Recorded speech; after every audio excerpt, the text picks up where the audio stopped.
Assalamualaikum warahmatullahi wabarakatuh.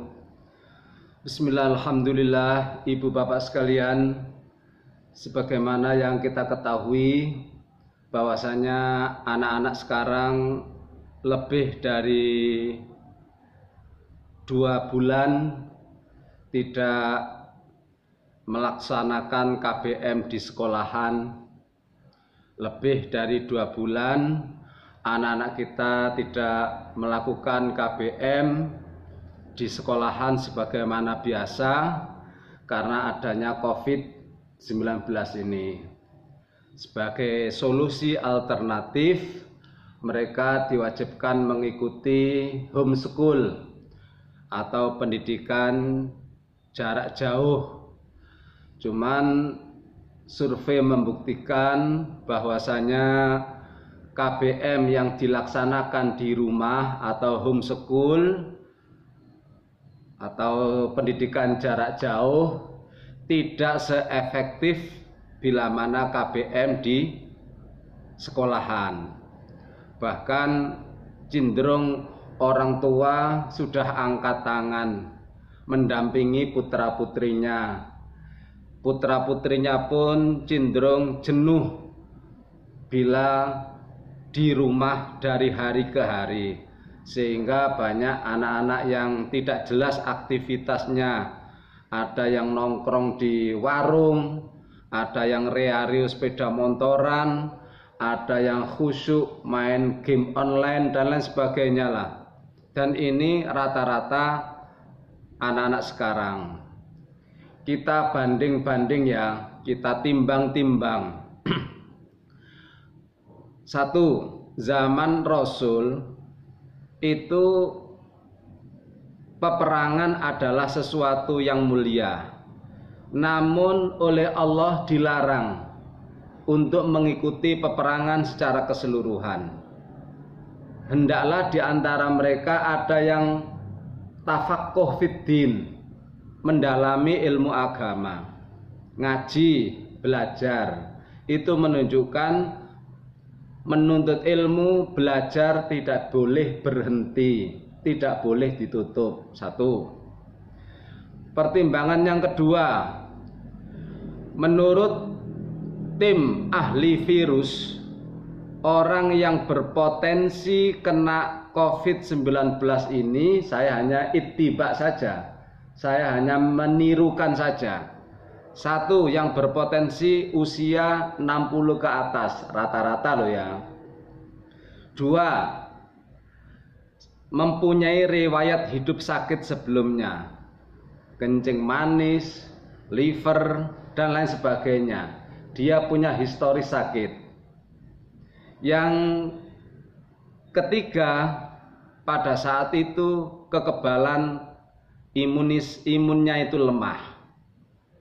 Jadi mereka-mereka yang terkena virus itu rata-rata 60 tahun ke atas, punya riwayat sakit sebelumnya, imunnya melemah. Kita ambil 2 saja, rata-rata 60 tahun ke atas, siswa kita rata-rata belasan tahun, insya Allah zona aman. Yang kedua, mempunyai riwayat sakit liver, jantung, diabetes, insya Allah anak-anak kecil kemungkinan mempunyai sakit seperti itu.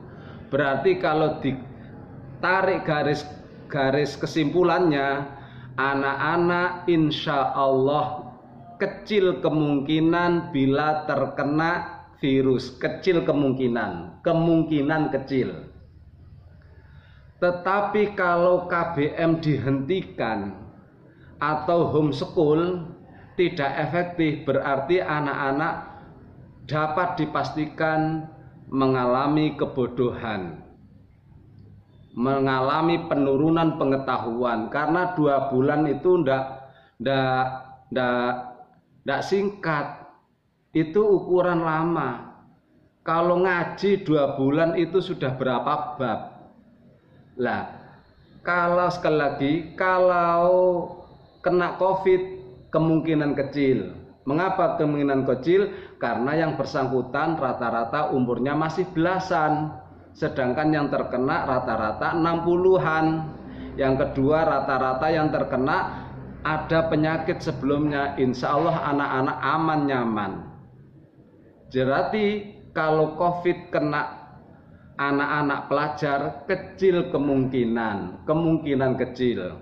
Kita bandingkan. Sementara bila tidak ngaji, tidak menuntut ilmu, itu adalah sesuatu yang pasti.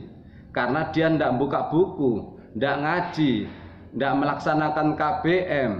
Walaupun ada KBM tapi di rumah tidak efektif, dapat dipastikan anak pada saat itu mengalami kebodohan. Cuma tidak kelihatan. Kerugian ilmu pengetahuan itu tidak kelihatan sekarang. Tetapi 10 tahun, 15 tahun baru terasa betapa sakitnya orang yang bodoh. Betapa menderitanya orang yang bodoh.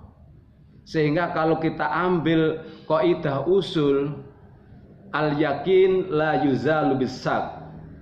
Sesuatu yang yakin tidak boleh dikalahkan dengan sesuatu yang ragu-ragu, yang masih mungkin. Mungkin iya, mungkin tidak. Al-yakin, keyakinan kalau anak mengalami kebodohan. La yuzalu bisak, tidak bisa dikalahkan dengan kemungkinan terkena COVID. Kena COVID, anak-anak hanya sifatnya mungkin, bahkan kecil kemungkinan. Ini tidak boleh kalah, tidak boleh mengalahkan yang yakin bodohnya. Sebetulnya ini sudah diketahui, al-yakin la yuzalu bisak. Keyakinan tidak bisa dikalahkan dengan keraguan-raguan kemungkinan. Sehingga kami berharap KBM sebagaimana asalnya diefektifkan kembali. Istilah new normal, tentunya dengan ikhtiar insaniyah, tentunya dengan SOP kesehatan dong. Walaupun kecil kemungkinan, tetap kita antisipasi anak-anak itu pakai masker, jaga jarak, disediakan cuci tangan, dan lain sebagainya lah.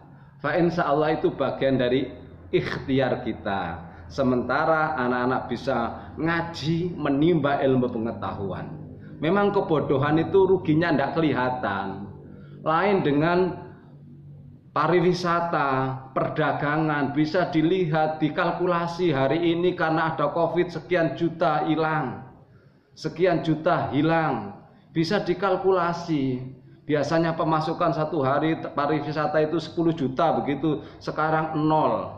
Berarti 10 juta kali 2 bulan sekian ratus juta, bahkan miliaran, bisa dikalkulasi. Tapi kebodohan tidak bisa dikalkulasi, sehingga orang-orang banyak yang aman nyaman saja menanggapi hal ini. Padahal ini kalau diterus-teruskan, pendidikan akan mengalami penurunan, dan dapat dipastikan kalau penurunan, anak-anak pun mengalami kebodohan yang masif. Mudah-mudahan COVID-19 cepat berlalu sehingga anak-anak bisa berjalan sebagaimana biasa, menuntut ilmu, aman dan nyaman. Terima kasih. Assalamualaikum warahmatullahi wabarakatuh.